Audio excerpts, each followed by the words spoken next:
5. Son las 6:58.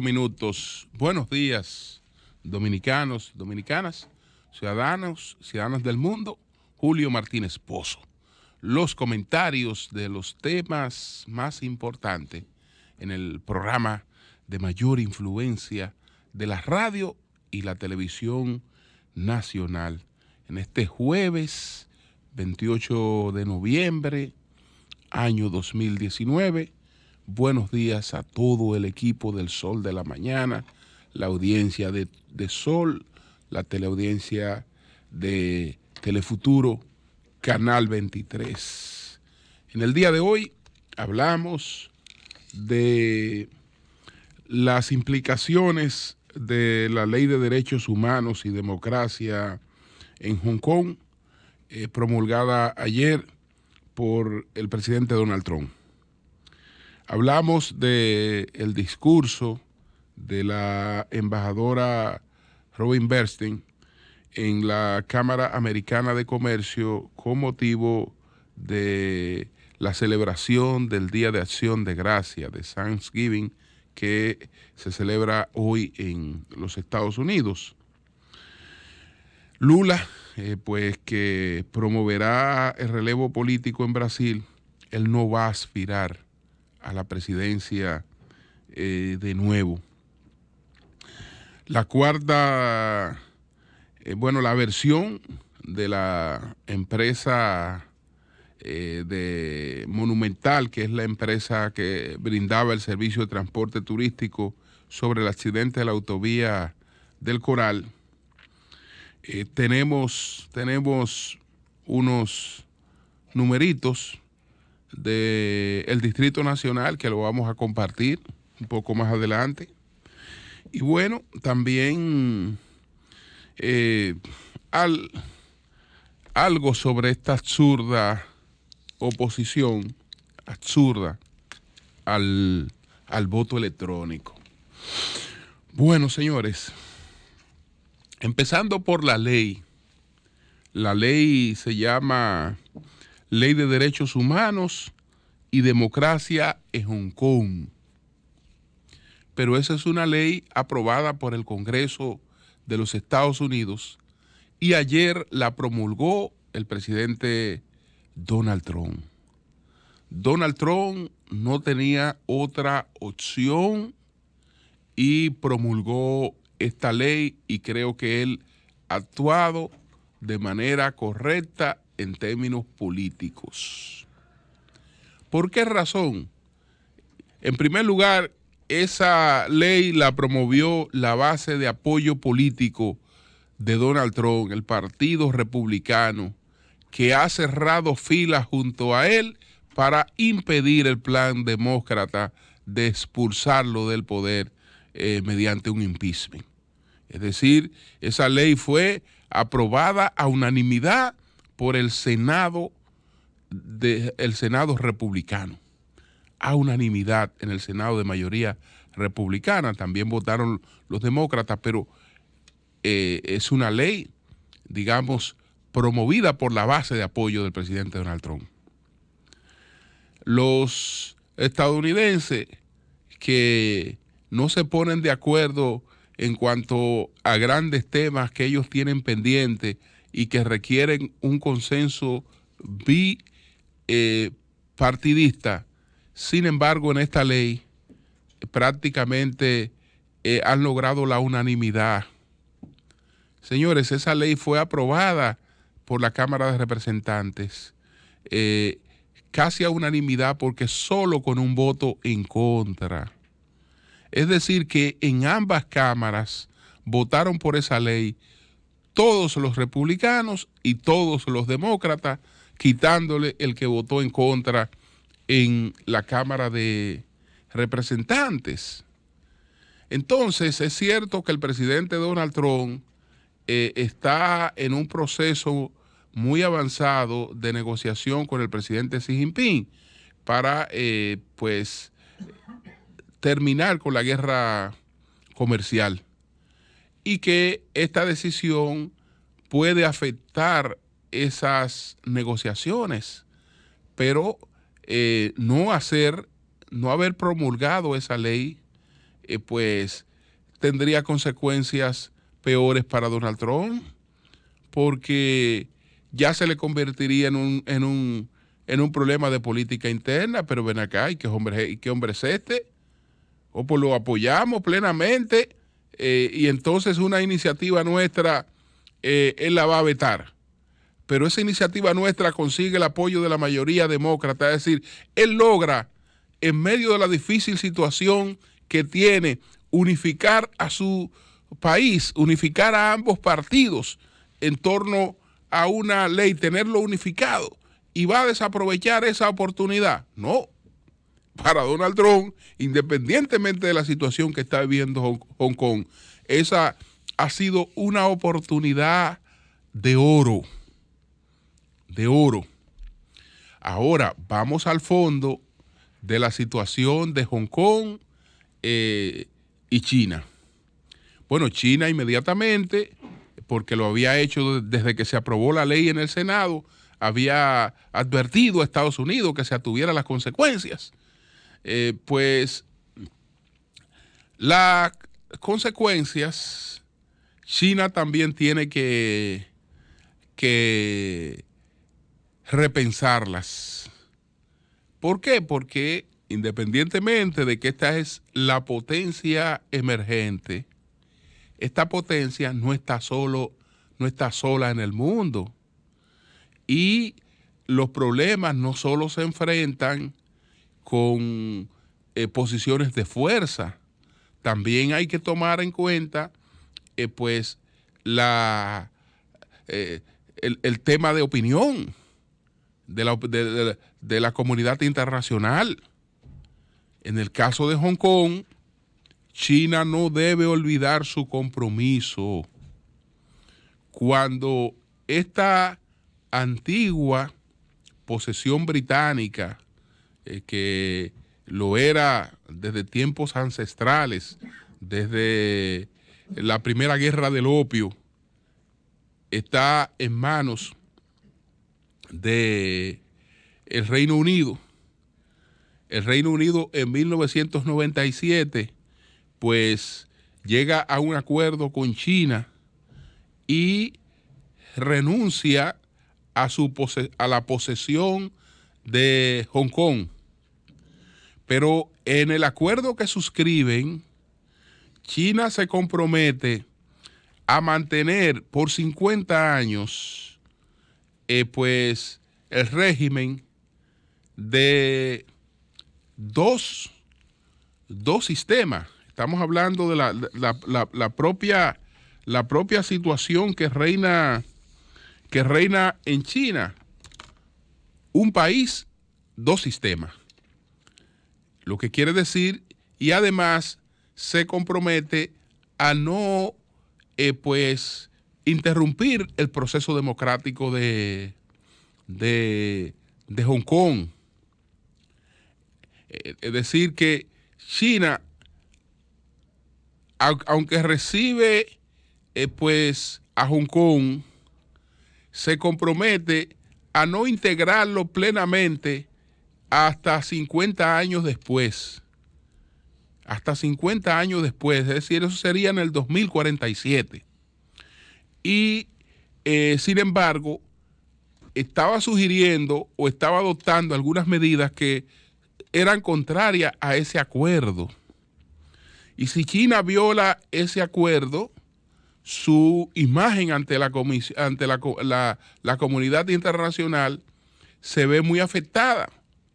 Se ve muy afectada. A la comunidad internacional le importa poco lo que ocurre en China con el régimen chino. ¿Por qué? Porque si los chinos están bien con su régimen, están creciendo, están progresando, pues perfecto. Pero el incumplimiento de un compromiso internacional, yo creo que le afectaría más a China que Estados Unidos. Entonces, el otro elemento importante es que en Hong Kong acaba de ganar ampliamente la oposición Es decir, la coalición de los partidos, los partidos pro-chinos perdieron abrumadoramente las últimas elecciones que se han celebrado en Japón, en Hong Kong, para las consejerías, que habían 452 consejerías en juego y la oposición ganó el 85% de las consejerías. Todo esto se traduce en respaldo a la protesta que se han venido desarrollando en Japón en los últimos 5 meses. Entonces, en ese escenario, Donald Trump hace esta promulgación que establece sanciones contra los funcionarios hongkoneses que incurran en violación a los derechos humanos. Establece sanciones y de ahí que China entienda que esta es una decisión hegemónica, que es una interferencia internacional, etcétera. Básicamente, y ya a finalizar esta parte, pues el espíritu de lo que ocurrió en las elecciones, el espíritu de esta iniciativa congresual que ha unificado a demócratas y republicanos en Estados Unidos, es que se cumplan las 5 consignas, los 5 requerimientos básicos en lo que han resumido los hongkoneses que están en las calles desde hace meses sus demandas. ¿Cuáles son esos 5 puntos? El primero, retirar completamente el proyecto de ley de extradición. El proyecto de ley de extradición fue lo que llevó a los hongkonenses a las calles, es decir, que personas apresadas en Japón, en Hong Kong, pudieran ser extraditadas a China, o gente perseguida judicialmente por China pudieran ser extraditadas a China. Ese ha sido el principal factor de la protesta. Entonces, uno de los 5 puntos que se reclama es que se elimine totalmente el proyecto de ley de extradición. El segundo es retirar el calificativo de revuelta a las protestas que se iniciaron el 12 de junio. Con el calificativo de revuelta, estas manifestaciones que si alguien cometió algo que se le atribuya, que sea de atentado, propiedad, lo que fuere, pudiera tener 5 años de cárcel, con lo de revuelta lo lleva sobre los 10, duplica la pena. Entonces ellos piden que se retire la calificación de revuelta. El tercero es investigar la actuación policial en la protesta. El cuarto, la libertad incondicional para los manifestantes detenidos. Y el quinto es la puesta en marcha del sufragio universal. ¿Cómo se escoge la jefatura de gobierno en Hong Kong? No es de manera universal, sino que se propone a una persona. Esa persona lo primero que tiene que tener es el visto bueno de China. Después del visto bueno de China, entonces 1.200 personas que son representativas de distintos sectores sociales son los que toman la decisión de la elección. Es decir, vamos a someterle esta terna a los chinos de nuestros posibles jefes de gobierno. Es más, quien escoge los precandidatos es China.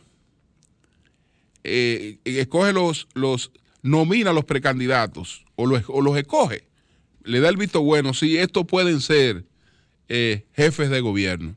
Entonces, después de ahí, la elección está en manos de apenas 1.200 personas que, aunque son muy representativas de distintos sectores, toman esa decisión por más de 7 millones de personas. Y entonces ellos están reclamando, no, déjenos esa decisión de manera directa a cada uno de los ciudadanos. No tenemos por qué estar delegando una cosa como esa, tenemos capacidad de cada uno de nosotros ir, como se hace en la mayor parte del mundo, a escoger su jefe de gobierno. Entonces ese es el panorama en relación con esta iniciativa jurídica que ha sido promulgada por el presidente Donald Trump. Entonces, ayer estuvo ofreciendo su discurso con motivo de acción de gracias la embajadora de Estados Unidos en la República Dominicana, la señora Robin Bernstein.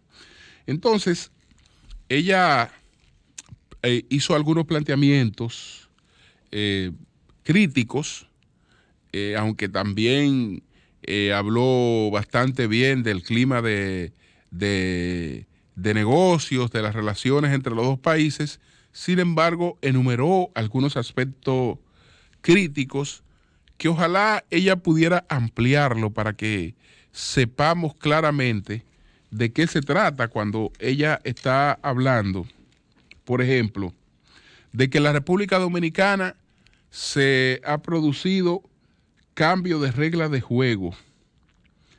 Cambio de reglas de juego.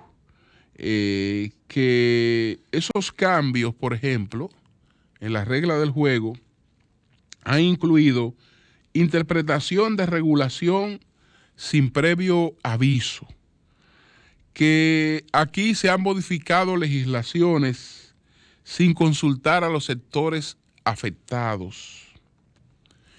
Y en tercer lugar, habla de inversionistas estadounidenses que han adquirido inmuebles en la República Dominicana, casas y terrenos, villas y terrenos, propiedades que nunca les han sido entregadas.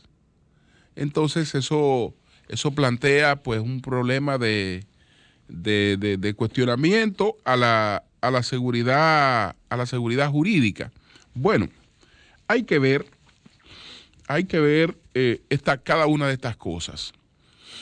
Por lo general, cuando aquí se modifica una ley, hay un proceso amplio de consulta y todos los sectores, empezando por los sectores cuyos intereses puede afectar esa legislación, pues son consultados y esos mismos sectores tocan las puertas y expresan sus opiniones. Sí, en el caso sería muy importante que supiéramos con qué leyes ha ocurrido esto que ella está planteando, porque eso se contrapone con lo que observamos, por ejemplo, en los reconocimientos que hizo la Asociación de Industrias de la República Dominicana a una comisión del Congreso, pero con ella al Congreso, porque una comisión no aprueba los proyectos, los aprueba el Congreso. Entonces, estamos hablando de un Congreso que escucha, que se integra, que busca soluciones y una serie de cosas, y eso ha sido lo reconocido. De este otro aspecto, es la verdad que es la primera vez que escucho hablar sobre este asunto. También sería bueno que la justicia, el Ministerio Público, conociera de estos casos, porque el país tiene que tratar de ser garante de la inversión. Naturalmente, la gente también tiene que saber hacer su inversión para no hacerse objeto de estafas. Hoy, en el tema de los inmuebles, la recomendación, principalmente para los dominicanos, que son los que nos escuchan en todas partes del mundo, que quisieran hacer inversión en la República Dominicana, La recomendación, háganlo a través de un proyecto que esté avalado por una fiducia. ¿Cuál es la ventaja de de invertir en un proyecto que tiene el aval de una fiducia? Que lo que usted invierte ahí está plenamente garantizado. Supongámonos que usted compre un inmueble en un proyecto que tiene el aval de una fiducia y usted hace un aporte económico para esa compra, que por cualquier razón el proyecto no se materialice, que es muy difícil, que es casi improbable, pero supongámonos que no se materialice el proyecto, porque surge una litis jurídica inesperada, lo que fuera, no se materializa el proyecto para el que usted ha hecho un aporte a través de un proyecto con fiducia. Usted sabe lo que pasa, que su dinero está ahí y a usted hay que devolvérselo y se lo devuelven incluso con intereses. ¿Por qué? Porque el dinero que usted invierte así no va a mano del promotor del proyecto. El promotor del proyecto no ve un peso de eso hasta que pues el proyecto no se va avanzando. ¿Qué es lo que ve el promotor del proyecto? El promotor del proyecto lo que va viendo es lo siguiente. Venga acá, este proyecto ha cubicado ya un 10%, tiene un 10%, eso debidamente auditado, etcétera. Entonces pagan el 10% de lo que ahí se ha hecho hasta ahora. Cuando va por un 20%, entonces pagan la otra cubicación que alcanza el 20%. Entonces, nunca el promotor tiene un peso de más. Y sus beneficios lo ve al final con el éxito del proyecto concluido. No es comprarle a una gente que usted le da su dinero. Que Marilena fue y compró un apartamento, se lo entregó al promotor. El promotor pudo haber hecho cualquier cosa con ese dinero que le entregó Marilena. Si hay una feria de vehículos y su vehículo él lo quería cambiar, pues déjame aprovechar para comprarme un Mercedes. Que de todas maneras más para adelante con los otros apartamentos que yo venda, yo repongo esto y sigo para adelante. Con la fiducia no puede hacer eso. ¿Por qué? Porque ese dinero él no lo tiene en la mano él. No lo tiene en la mano él. Entonces, como el dinero está ahí y hay plena garantía, porque también el préstamo, el financiamiento que va a ser se hace a través de ese mismo mecanismo, lo que para los proyectos es a veces la iliquidez. Con el tema de ahí no hay liquidez. Es decir, es una forma segura de usted hacer su inversión, porque yo sé que aquí también hubo muchos dominicanos que lo engañaron con ese tema de compra de inmuebles, que después lo que han recibido es peor, porque han tenido que buscar procesos legales y una serie de cuestiones y así por el estilo. Bueno, entonces otro asunto es lo que ha anunciado Lula. Qué bueno. Incluso desde que él fue puesto en libertad, en el primer comentario que hice saludando su puesta en libertad, dije que ojalá él aprovechara el resurgimiento de su liderazgo y todo el peso de su liderazgo para promover el relevo, para promover la renovación. Es decir, nadie es eterno y usted no puede tener una fuerza tan importante que el día que usted no esté, esa fuerza va a desintegración porque usted ha sido un irresponsable, tan irresponsable políticamente que no promueve relevo. Entonces, Lula acaba de decir que político lo es él y que va a estar en la calle. Va a estar en la calle, pero que no se va a presentar a las elecciones del 2020. Y ha dicho, mi candidato para el 2020 es el mismo candidato que el PT presentó en las elecciones frente a Bolsonaro, Fernando Haddad, que fue alcalde de Sao Paulo y fue ya candidato presidencial, que fue el candidato que perdió frente a Bolsonaro. Entonces, vamos a empujar con tiempo a Haddad, vamos a hacer a Haddad el próximo presidente de Brasil, y yo me voy a ocupar de derrotar una por una cada una de las calumnias de las que he sido objeto. Y desde luego al fortalecimiento del PT. Eso engrandece pues a Lula da Silva y fortalece toda la democracia en Brasil. Me alegra mucho Lula, que sé que pensaba así desde hace tiempo. A mí me extrañó, después de haber tenido oportunidad de conversar con él y de lo que él pensaba sobre un expresidente que ya había gobernado, porque cuando he repetido varias veces que estuve en una conversación privada con él cuando vino a la República Dominicana a dar aquella famosa conferencia sobre la que después se tejieron muchísimas calumnias, y en esa oportunidad él descartó totalmente volver a estar aspirando a la presidencia. O sea, está la compañera Dilma, voy a apoyar a Dilma para un segundo periodo y además no tengo planes de eso. Yo tengo un compromiso también con la renovación y en esos momentos que se hablaba de aspiraciones del presidente Fernández, incluso él ahí fue crítico sobre esa posibilidad. Después derrumbó la crítica porque él se presentó como candidato. Sabrán las circunstancias que lo habrán llevado a eso, pero ahora vuelve por lo que él pensaba entonces, con esta posición que ha anunciado. Eso por ahí. Bueno, tengo algunos numeritos sobre el Distrito Nacional, algunos numeritos del Distrito Nacional. Estoy hablando de gente que hace trabajo en lo que he confiado desde hace muchos años.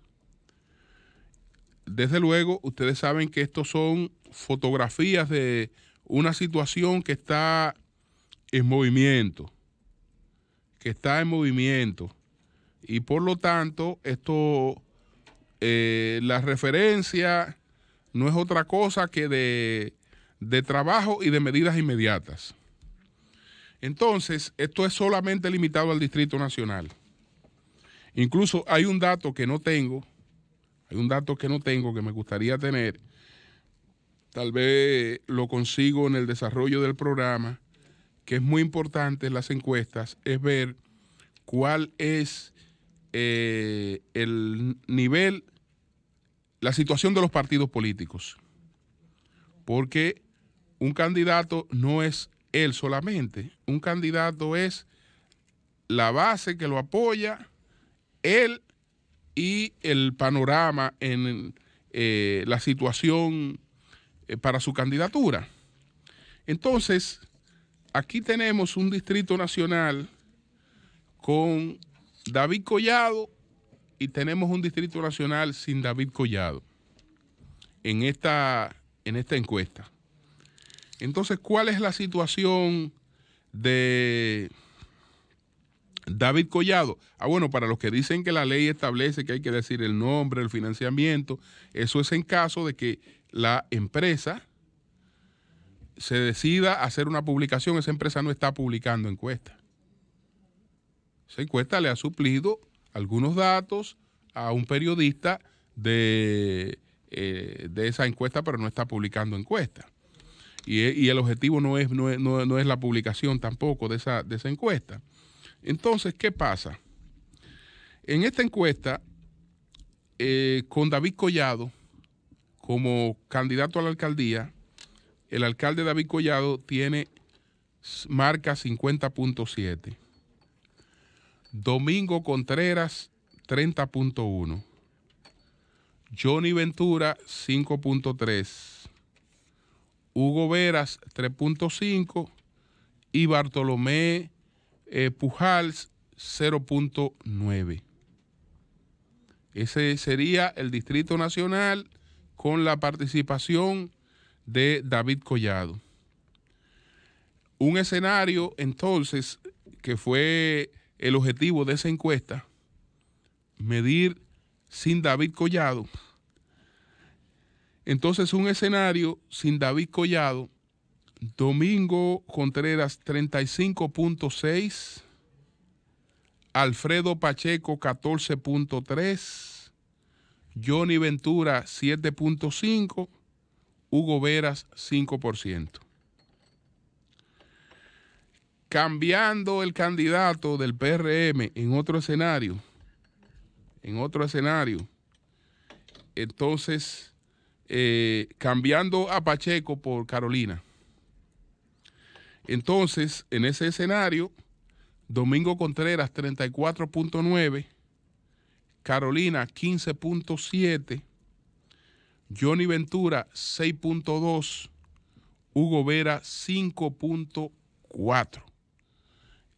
Eso es lo que plantea esta encuesta, que entre otros ejercicios buscaba básicamente ver el panorama sin el alcalde David Collado. La senaduría del Distrito Nacional. ¿Cuál es la situación del Distrito Nacional? Farideh Raful, 38%, Rafael Paz, 26%, y una tremenda sorpresa, Vinicito Castillo, 17%, lo que es bastante alto, 17% Vinicito Castillo.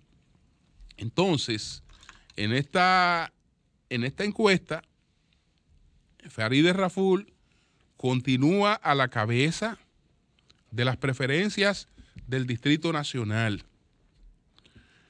Pero tengo que destacar que Rafael Paz, en marzo de este año, ¿ustedes saben por cuánto andaba Rafael Paz? En marzo de este año, por un 1%. En agosto de este año, ¿usted sabe por dónde andaba Rafael Paz? Por un 10%. Es decir, estamos hablando de un candidato que viene, primero, de que, bueno, no hay que tomarlo en cuenta, es un 1, una cosa ahí, vamos a dejarlo que se entretenga, etcétera. Se empieza a hacer su trabajo, en agosto está marcando un 10%. Y aquí tiene 26%. En una plaza donde no había competencia, hay 3 candidatos compitiendo.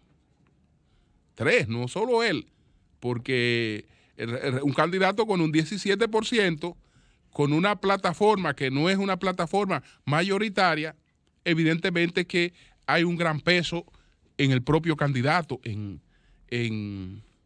esa medición. Habrá que después ver cuáles son los factores que la están determinando. Pero Farideh tiene que tomar muy en cuenta que viene de un escenario que la encaramaba por un 58%. Viene de ese escenario. Entonces, tomar esos factores en cuenta sigue a la cabeza en esta medición del Distrito Nacional. Cambio y fuera.